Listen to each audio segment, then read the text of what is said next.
We have this Reuters article that says that the European countries, a Reuters source, is saying that they've got some inside information that European countries only seized around 30 billion of Russian assets and foreign reserves, which is a far cry from the 300 billion. But Reuters also says that 100 billion has been claimed to have been seized by the United States. And we got to remember that the Russian government confirmed the 300 billion. So that makes this story a little interesting, a little odd. There we have the fact that the Russians have also opened up another sea lane in Ukraine. They had one that was already running. They've opened up a second one from Mariupol to via the Sea of Azov for ships to leave. Russia is pretty much saying, "Look, you've got two routes where ships could leave. So what's what's the deal with this naval blockade?" And then they're really publicizing this. And I'm trying to think, do we have another story? One more story, and then you could pick it up from there. Of course, you can talk about, maybe you want to talk about what's happening on the ground, though I think it would be good if you talked about it, but on your channel, you're doing a really comprehensive job of covering what's going on the ground. But I think it would be good if maybe you just do kind of a recap as to what's going on. Russia is winning there. Spoiler: Russia is winning in the Donbass. But the final story, which is also economics related, is that the oil embargo has completely collapsed. I got a story just like 20 minutes ago saying that all the oil is going through, name the country, Greece, and then the Greeks are shipping it to where? To India, to China. Record amounts of oil are going to India and China, and we talked about this on the Duran, that for all of his tough talk, Mitsotakis in front of Congress saying we are going to destroy Putin and we're going to defeat the tyranny of Russia and Putin, he comes back to Greece, and the Greek shippers who run the country sat Mitsotakis down and they said, "Don't you dare put an oil embargo." And Mitsotakis, of course, complied because he knows his place in the hierarchy, in the ladder of Greek power. But it just goes to show that the EU says many things, but reality is reality. And when it means that these guys have to stay in power, they will do what they need to do to stay in power. Anyway, I think that sums up all of these interesting stories that are going on. The rest of the video is yours. And just let me know if you forgot one of the topics that I mentioned, because I listed quite a lot. No, I absolutely. But let's start with the central procedure of the central bank reserves, because of course you're absolutely right. We got that story that $300 billion of reserves have been seized, and it seems that it was only 30 billion. And by the way, I've heard some rumours that the bulk of those were seized in France. So the Russians have clearly been taking steps, and I think this is true. And can I say why I think this is true? It is because the Russians, ever since that action was taken, have not been publishing the state of their central bank reserves. They allowed the story to circulate that 300 billion had been seized, and they appeared to confirm it. When you drill down carefully into their exact words, they never actually said that they had been seized. 300 billion had been seized. They sort of gave the impression that was the case, but they have consistently refused to actually release full information, in fact, publish information, updates on the state of their reserves. So it looks as if they ran rings around the West. They must have been expecting that something was going to happen.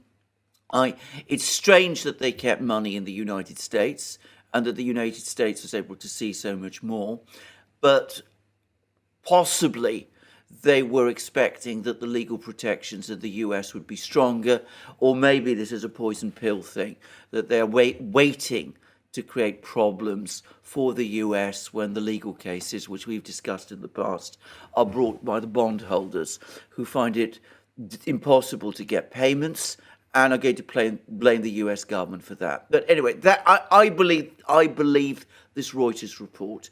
I would have thought it was well sourced. I'm sure it's correct. That's the first thing to say. The second is, let's put aside this question of the reserves. Let's look at the actual state of the Russian economy today. And I'm going to say something. Now, nobody will ever accuse me of being a pessimist about the state of the Russian economy. I mean, read the vast bulk of commentary that you see about the Russian economy. I have always been somebody who has said that the Russian economy is massively underestimated. It's much bigger and much more diversified and far better run than people realize. It's much more diverse. It's certainly not one-dimensional. It's not, a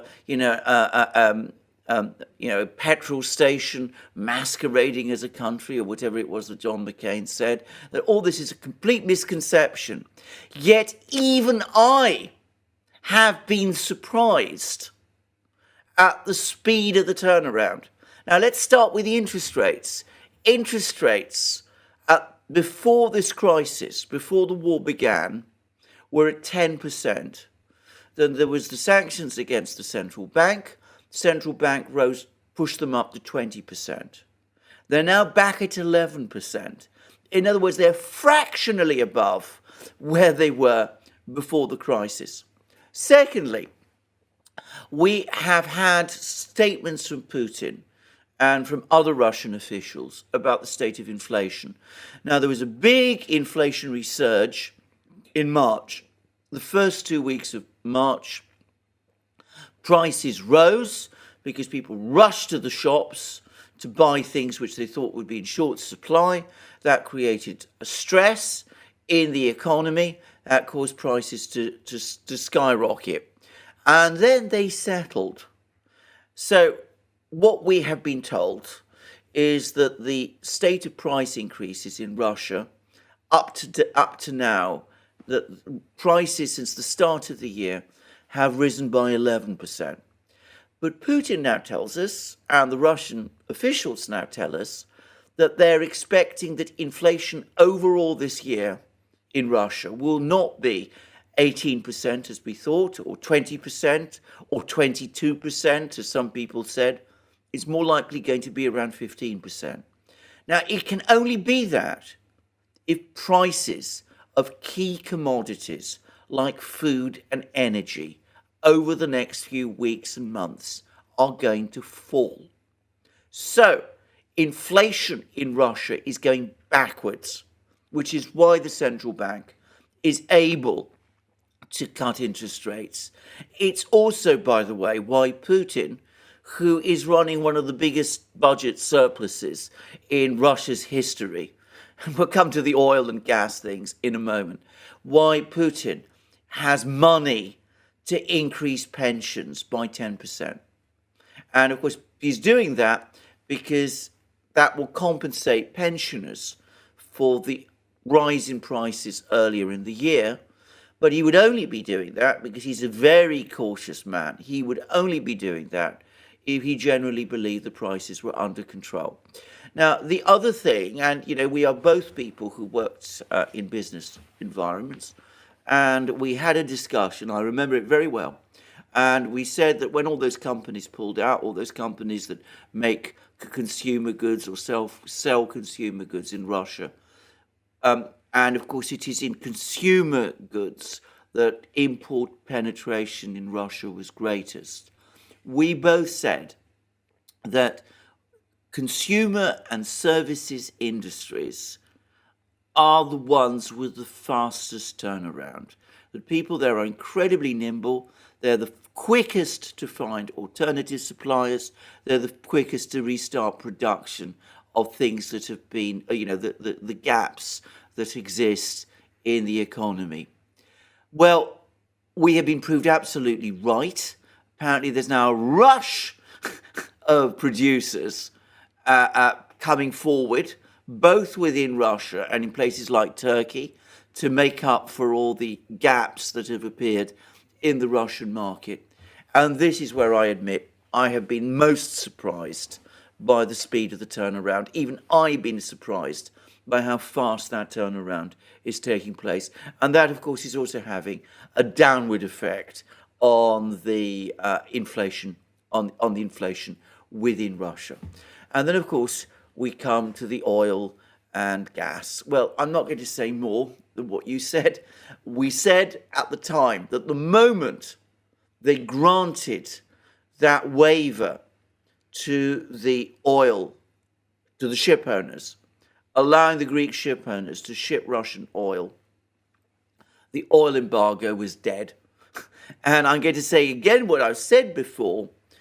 A lot of that oil is going to China. The Chinese are busy rebuilding their strategic reserves. The Indians are buying more. But I suspect that when you go down into the real details, what you're going to find is that through all the usual middlemen, through all the paperwork, lots of it is ending up again in Europe. So the sanctions have failed in every conceivable way. They ended up making Russia stronger economically than it would have otherwise been.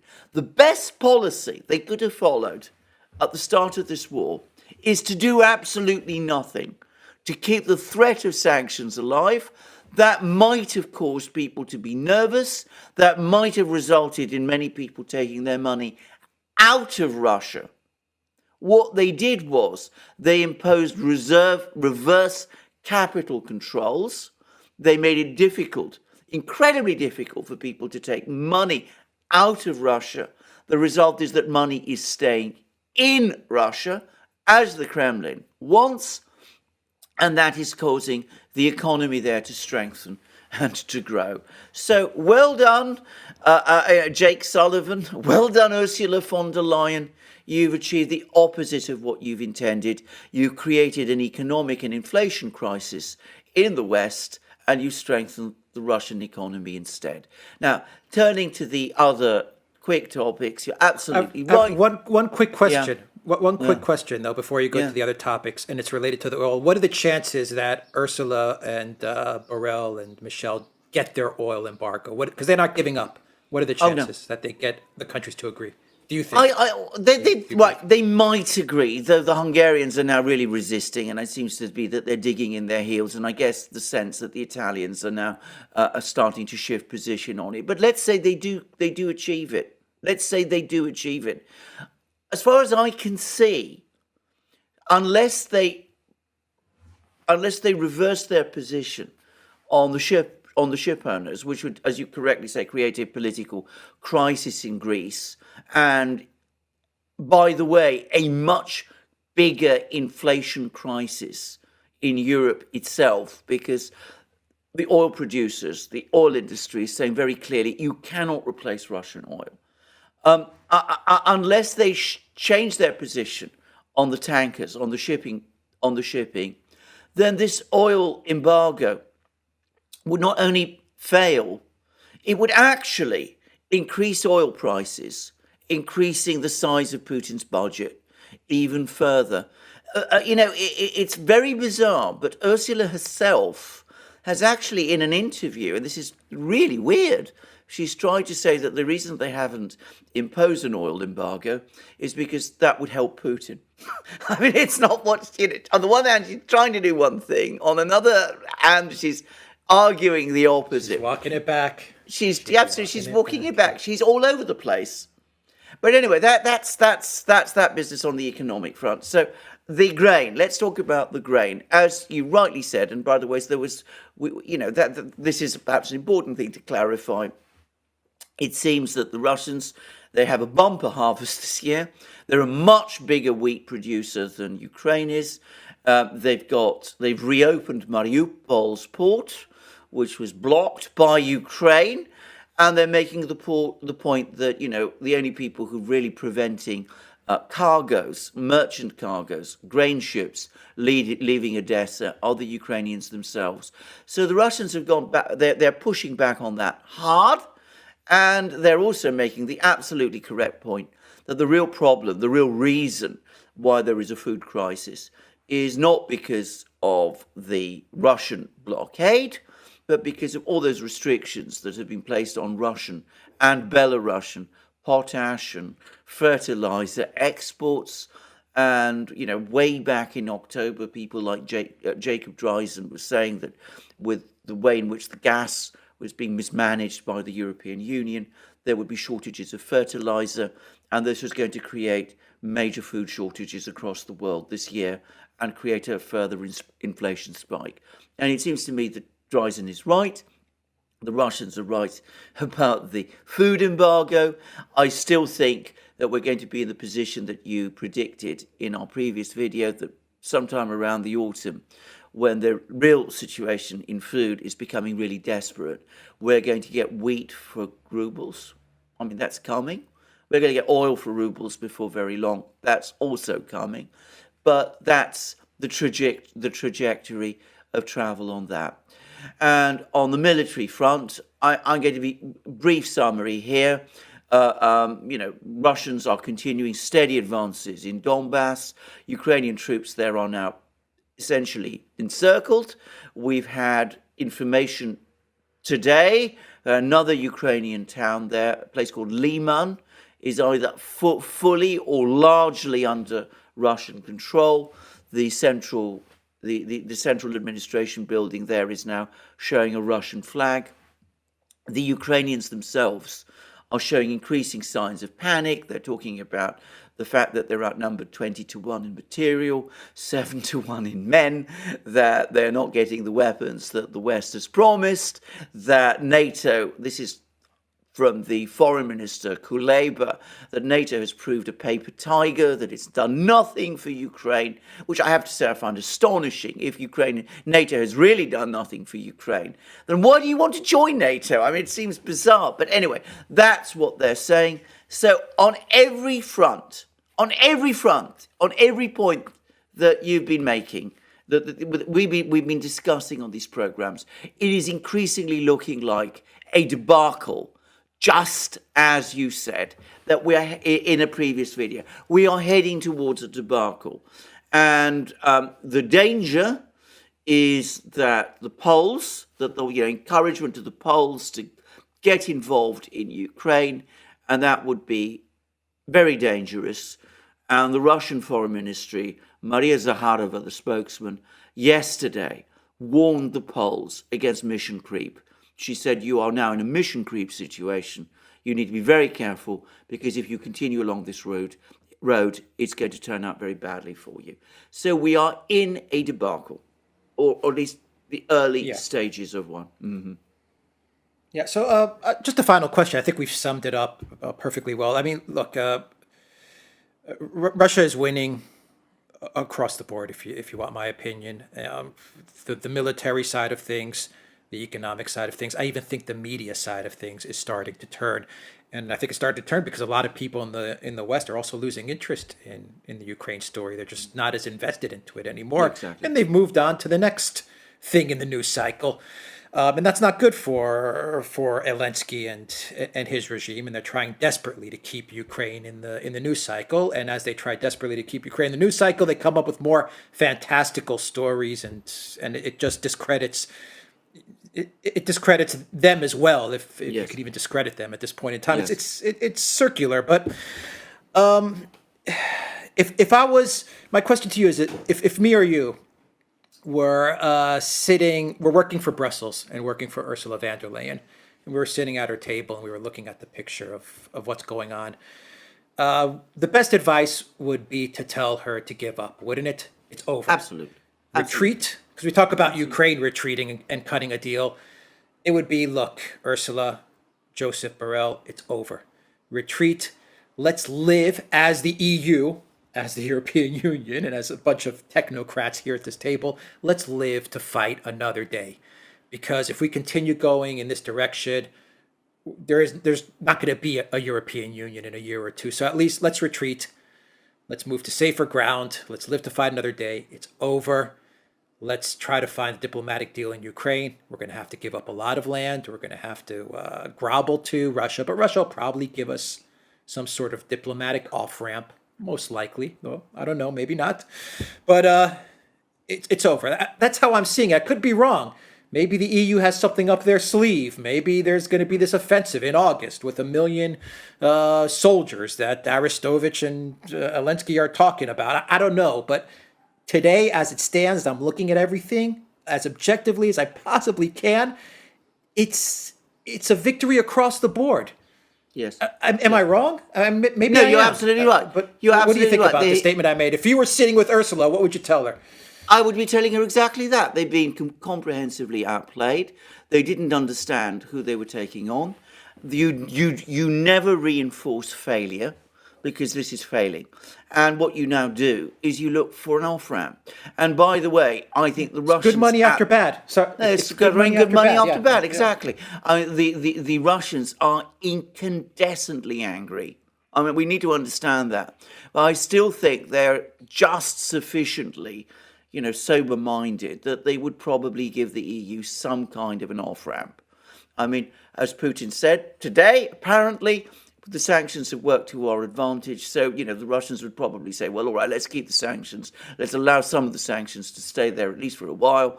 And then, we look for a political solution. But, not guaranteed, but I think the Russians would give an off-ramp. But even if they're not prepared to give an off-ramp, to change the metaphor, what we say in Britain, if you are in a hole, stop digging. Stop pursuing oil embargoes, gas embargoes, more restrictions, more asset seizures, all of these things. Try to find a way to tamp this thing down. The trouble is, I don't know that she is going to listen to that advice. I suspect that any advisor, any EU official who comes along and gives her that kind of advice is going to be out of a job. Because I don't think that she's capable of hearing that advice at the moment. And that's the trouble. I think that one of the problems with people like Ursula is not just that these are ideological people, which of course they are, and which is that it's driving him in that direction. But after all that she said, after all the rhetorical poses that she's, struck, I think she probably feels, however much we may joke about how EU officials, however badly they fail, they always rise. But I feel that she will probably feel that the loss of face and the loss of credibility, if she stops or if the EU stops, would be ultimately fatal for whatever future she may still be hoping for. But having said that, you're asking me about what the advice would be. Well, it's exactly the advice that you suggested. Yeah, but they're destroying Ukraine in the process. That's destroying. That's yeah. That's the point. I mean, that for me is the clincher. They're destroying Ukraine in the process, and they're creating an economic crisis in Europe. We now have had, by the way, a massive vote in Britain for a rail strike, which will paralyse much of the British economy. Now, Britain, of course, is not in the EU, but it's still connected to the European economy. We're going to see much more of that if we continue along this road. And a final thought is, I definitely believed the 300 billion in foreign reserves were confiscated. What a judo move by the Russian government. Well, what absolutely. a judo move. Well, absolutely, yeah, true, yes. Yeah. I mean, never underestimate them, as I said, and note how cleverly they've played this. I mean, not only did they not let all of their reserves be seized in the way that we thought, but they did it in a way, they let everybody for months think otherwise, except for the senior officials in the West, so that, they've played this with great skill. Never underestimate them. And it's it's probably the amount of reserves stolen is about say 100 billion in the U.S. and 30, so they got it say 130. That would be probably a good estimate. Yeah. You think 150 up or down? Up or down, exactly. So they still have about 500 billion of those reserves in their pocket. So I mean, which is growing all the time. So probably by now, it's already been exceeded. But as I said, they've played it very skillfully and very well. And I suspect it's only probably now only now as European governments have been talking to each other, have they found out the extent to which the Russians outplayed them. Can I make one final? I said this is going to be a short video, but I'm going to make one final comment and tell me if I'm wrong. But looking at how they played the foreign reserves game, God, did they play it well? I'm kind of stunned at it. But I bet you they're doing the same thing with regards to how many weapons they have and their weapon stockpiles. Because I read a report yesterday saying that the Ukrainian military is saying that Russia has run through 60% of all their missiles and they're almost tapped out. You get the reports from the West as well, the collective West saying Russia's almost tapped out of weapons and missiles, and in a couple of months it's going to end. Russia never really says, they never have said, what they have and what they don't have. I bet you they have enough firepower for this to last for another year and a half, 2 years. And I bet you they're just cranking out more and more Absolutely. missiles and weapons as well without telling anybody, just being quiet. That's the hunch that I'm getting. That's exactly my And it's a view hunch. too. It's a hunch, but I'm sure it's the correct one.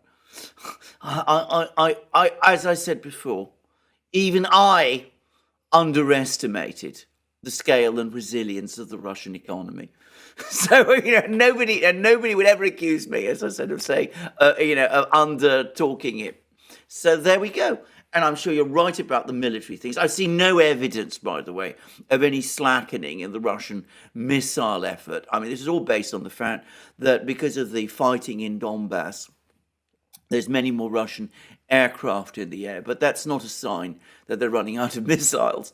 It's a sign that the battle in Donbass is heating up in exactly the way that the Russians wanted. All right, we'll leave it there. The duran.locals.com and Duran Shop, 10% off. Use the code Good Day.